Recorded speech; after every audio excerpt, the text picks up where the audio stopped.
Hello साथियों, नमस्कार आप सभी को। आज की इस वीडियो में हम डिस्कस करने वाले हैं SSC stenographer grade C and grade D cut off 2024 after answer key, यानी आंसर की आने के बाद SSC stenographer grade C grade D का कट ऑफ कितना जा सकता है, आपके लिए सेफ स्कोर क्या होने वाला है। तो साथियों, अगर आप भी इस बार एसएससी स्टेनोग्राफर का एग्जाम दिए थे तो एक बार इस वीडियो को आप लोग पूरा देखिएगा। इस वीडियो में हम आपको कंप्लीट इन्फॉर्मेशन देने वाले हैं कि इसमें टोटल पोस्ट कितनी थी, फॉर्म कितना अप्लाई हुआ था, पर सीट कंपटीशन आपका कितने स्टूडेंट से होगा, सभी शिफ्टों का एग्जाम का लेवल आपको बताएंगे, किस शिफ्ट का लेवल हार्ड था, किसका इजी था, किसका मॉडरेट था। उसी हिसाब से आपका नॉर्मलाइज स्कोर भी बढ़ने वाला है। उसके बाद आपको बताएंगे सेफ स्कोर आपके लिए क्या होने वाला है, ग्रेड सी में आपके कितने रॉ मार्क्स होने चाहिए, ग्रेड डी में कितने मार्क्स होने चाहिए कि आप स्किल टेस्ट की तैयारी कर सकें। तो सभी चीज़ें आपको हम क्रमवाइज बताने वाले हैं। अगर आपने साथ ही चैनल को सब्सक्राइब नहीं किया है तो चैनल को अभी सब्सक्राइब कर लो, क्योंकि साथ ही आपको एसएससी स्टेनो से रिलेटेड पल पल की अपडेट यहाँ पर आपको मिलती रहेगी।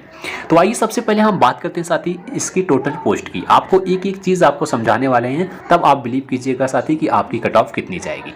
तो देखिए, इसमें जो टोटल पोस्ट इस बार है साथी वो 2006 टोटल पोस्ट आई थी। तो 2006 टोटल पोस्ट के लिए साथी फॉर्म कितना अप्लाई हुआ था, फॉर्म देखेंगे अप्लाई हुआ था 4,70,037 फॉर्म अप्लाई हुए थे टोटल 2006 पदों के लिए। तो 4,70,037 पद जो फॉर्म अप्लाई हुआ था, अगर उसके हिसाब से आपका कंपटीशन निकाले साथी, तो देखिए कंपटीशन निकाल के आपको दिखा रहे हैं 4,70,037 में अगर डिवाइड करें, जितनी पोस्ट है 2006 को हम डिवाइड कर रहे हैं, देखिए साइड में आपका पर सीट कंपटीशन आ गया है। कितना आ रहा है, 234 स्टूडेंट का। यानी साथी देख रहे हैं एक सीट के लिए 234 स्टूडेंट फाइट कर रहे हैं। लेकिन साथी ये आपका फाइनल कंपटीशन नहीं है, क्योंकि जितना फॉर्म अप्लाई होता है उतने कैंडिडेट एग्जाम नहीं देते हैं। अब बात आती है कितने लोग इस बार एग्जाम दिए थे, तो उपस्थिति जो इस बार थी स्टूडेंट की वो लगभग 70% थी। तो 65 से 70% कैंडिडेट एग्जाम में उपस्थित थे। मान के चलते हैं अगर 70% कैंडिडेट एग्जाम दिए थे तो पर सीट कंपटीशन आपका क्या होगा फिर। तो देखिए 4,70,037 का अगर हम 70% निकालें कितना होगा, इसका 70% होगा साथी 3,29,025। तो आप साइड में भी देख रहे हैं 3,29,025 कैंडिडेट इस बार एग्जाम में पार्टिसिपेट हुए थे।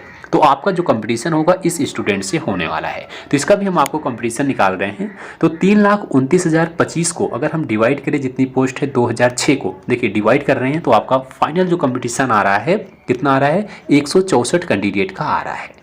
तो 164 कैंडिडेट, यानी समझिएगा साथी एक सीट के लिए 164 कैंडिडेट फाइट कर रहे हैं आपके एग्जाम देने से लेकर के फाइनल ज्वाइनिंग तक। यानी अगर आपको इसमें एक पोस्ट लेनी होगी एसएससी स्टेनोग्राफर की, तो आपको साथी 164 कैंडिडेट से फाइट करना होगा। 164 में से एक कैंडिडेट होगा जो फाइनल सिलेक्शन इसमें लेने वाला है। तो ये था आपका साथी फाइनल कंपटीशन। हमने आपको कंपटीशन समझाया। आई होप आपको कंपटीशन का लेवल आपको समझ में आ गया होगा। अब हम बात करेंगे इसकी ऑल शिफ्ट एग्जाम लेवल की, यानी साथी आपका एग्ज़ाम का लेवल क्या था, क्योंकि इस बार साथी आपका 2 दिन एग्ज़ाम हुआ था, 10 दिसंबर को और 11 दिसंबर को। तो हम इसके तीनों यानी दोनों दिन का आपके जो 6 शिफ्टों में एग्ज़ाम खत्म हुआ था, सभी 6 शिफ्टों के हम कंपेयर करते हैं कौन सा शिफ्ट हार्ड थी, कौन सी शिफ्ट ईजी थी। तो देखिए सबसे पहले हम बात करते हैं 10 तारीख की जो मॉर्निंग शिफ्ट हुई थी, फर्स्ट शिफ्ट, यानी उसका जो एग्ज़ाम का लेवल था साथी आपको बता दें, उसका जो लेवल था वो मॉडरेट लेवल का एग्ज़ाम हुआ था। यानी साथी ना तो इसका ज़्यादा हार्ड लेवल था, ना ही ज़्यादा इजी लेवल था। इसका लेवल जो था वो मॉडरेट लेवल हुआ था, क्योंकि पहली शिफ्ट थी, कोई आइडिया नहीं था किस टाइप का क्वेश्चन आएगा, तो लेवल मॉडरेट था। उसके बाद जो 10 तारीख की जो दोपहर की शिफ्ट हुई साथी, सेकंड शिफ्ट, यानी उसका जो लेवल हुआ साथी, उसका लेवल थोड़ा सा मॉडरेट से टफ देखने को मिला था। यानी दूसरी जो शिफ्ट हुई उसका लेवल पहले के अकॉर्डिंग जो है, पहले के अकॉर्डिंग थोड़ा सा हार्ड हो गया, यानी मॉडरेट से टफ हुआ था। और उसके बाद जो थर्ड शिफ्ट हुई 10 तारीख की थर्ड शिफ्ट, उसका लेवल साथी जो हुआ था वो मॉडरेट लेवल हुआ था। यानी जब फर्स्ट शिफ्ट जैसे हुई थी उसका लेवल जो है फर्स्ट शिफ्ट की ही तरह था, मॉडरेट लेवल का। उसके बाद 10 तारीख का एग्जाम खत्म हुआ, फिर 11 तारीख का जो फर्स्ट शिफ्ट हुआ साथी, फर्स्ट शिफ्ट का जो लेवल हुआ वो भी मॉडरेट लेवल का था। यानी जैसे आपका 10 तारीख का फर्स्ट शिफ्ट था, फिर थर्ड शिफ्ट था, उसी के अकॉर्डिंग जो है उसी की तरह बिल्कुल आपका 11 तारीख की फर्स्ट शिफ्ट भी हुआ था। लेकिन उसके बाद जब 11 तारीख की सेकंड शिफ्ट हुई साथी, उसका लेवल थोड़ा सा मॉडरेट से टफ हो गया था, जैसे आपका सेकंड शिफ्ट में हुआ था 10 तारीख का। तो उसी तरीके से बिल्कुल सेम लेवल था आपका 11 तारीख की सेकंड शिफ्ट का। लेकिन जब थर्ड शिफ्ट हुआ, 11 तारीख की जो थर्ड शिफ्ट हुई, उसका भी लेवल साथ ही मॉडरेट से टफ लेवल देखने को मिला था। जैसे आपका सेकंड लेवल था, सेकंड शिफ्ट का था, वैसे थर्ड शिफ्ट का भी था। तो हो सकता है साथी आपको बता दें जिसका जिसका मार्क्स बढ़ने वाला है, जैसे आपका पहले बता दें जिसका सेकंड शिफ्ट में हुआ था 10 तारीख की सेकंड शिफ्ट में उसका मार्क्स जरूर बढ़ेगा। फिर 11 तारीख का जिसका सेकंड शिफ्ट में हुआ उसके मार्क्स बढ़ेंगे। फिर 11 तारीख का थर्ड शिफ्ट में जिसका शिफ्ट में एग्जाम हुआ था उसके मार्क्स बढ़ेंगे। उसके बाद क्या इनके मार्क्स नहीं बढ़ेंगे? जो आपका फर्स्ट शिफ्ट में मॉडरेट लेवल जिसका था उसके मार्क्स नहीं बढ़ेंगे? जी बिल्कुल, आपके भी मार्क्स बढ़ेंगे। जैसे हो सकता है जैसे नॉर्मलाइज में पिछली बार देखेंगे साथी 8-10 नंबर भी बढ़े थे, लेकिन इस बार चांस नहीं है कि आपके 8-10 नंबर बढ़े, लेकिन हो सकता है जहां तक चांस है कि आपके 5 से 6 नंबर तो जरूर बढ़ेगा हर एक शिफ्ट को मिला करके। जैसे आपका किसी शिफ्ट जो मॉडरेट शिफ्ट थी उसके 2-3 मार्क्स बढ़े, जो हार्ड शिफ्ट भी थोड़ा थी उसके जो है 4 से 5 नंबर भी बढ़ते हुए देखने को मिले। तो इस तरीके से आपके एग्जाम का लेवल था। आपके अकॉर्डिंग साथी क्या कैसा लेवल था आपका, जो है किस शिफ्ट में था, आपको पूरा आइडिया होगा कि आपका लेवल क्या था।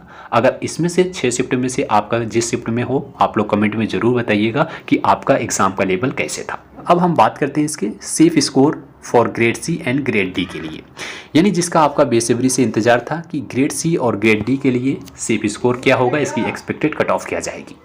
तो देखिए साथी हम एक्सपेक्टेड कट ऑफ की चर्चा नहीं कर रहे हैं क्योंकि अभी भी कोई कट ऑफ को डिसाइड नहीं कर सकता कि इसकी कट ऑफ कितनी जाएगी।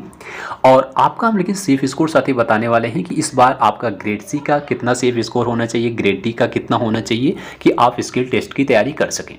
देखिए आपका हम ग्रेड सी का अलग बताने वाले हैं, ग्रेड डी का अलग बताने वाले हैं, क्योंकि आपको पता होगा ग्रेड सी की कट ऑफ अलग लगती है, ग्रेड डी की कट ऑफ अलग लगती है। जैसे आप अगर यूआर कैटेगरी से बिलोंग करते हैं, यूआर कैटेगरी में ग्रेड सी की बात कर रहे हैं, अगर आप यूआर कैटेगरी से हैं तो आपके मार्क्स साथी अगर 140 से लेकर के 145 तक आ रहे हैं तो बिल्कुल सेफ स्कोर है आपके लिए।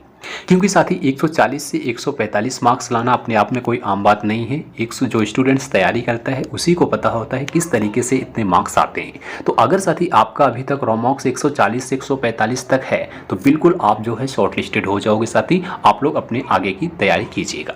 ओबीसी की बात करते हैं साथी, ओबीसी का जो सेफ स्कोर है वो 138 नंबर से लेकर के आपका 142 नंबर तक बिल्कुल सेफ होने वाला है।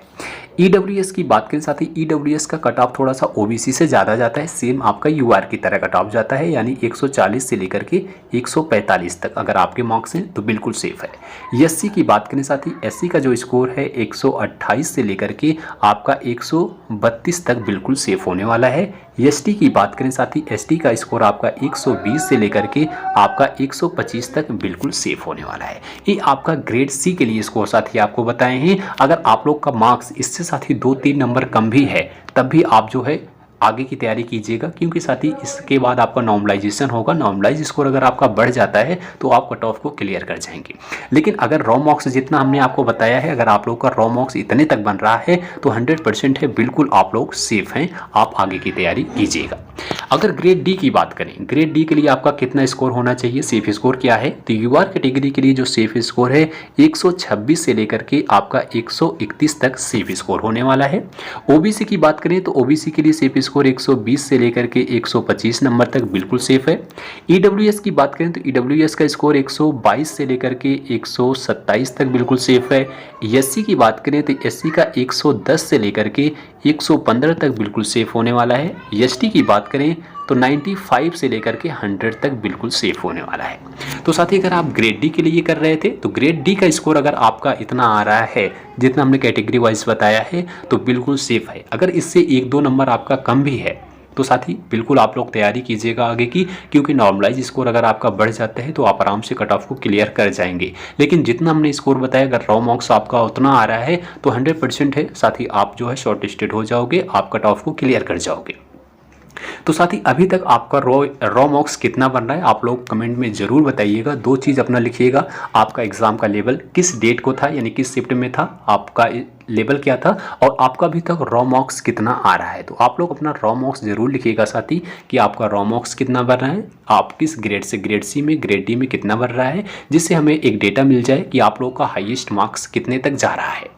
तो आप लोग कमेंट में अपना स्कोर लिखिएगा और इससे रिलेटेड अगर आपका कुछ भी डाउट है कमेंट बॉक्स में पूछिएगा, हम आपके डाउट को क्लियर करने का पूरा प्रयास करेंगे। और वीडियो आपको अच्छी लगी हो तो वीडियो को एक बार लाइक करना, दोस्तों में भी शेयर करना, और इसी तरह से एसएससी स्टेनोग्राफर से रिलेटेड पल पल की अपडेट के लिए चैनल को साथी सब्सक्राइब कीजिएगा। मिलेंगे साथी अगली वीडियो में, तब तक के लिए take care, bye bye, love you all.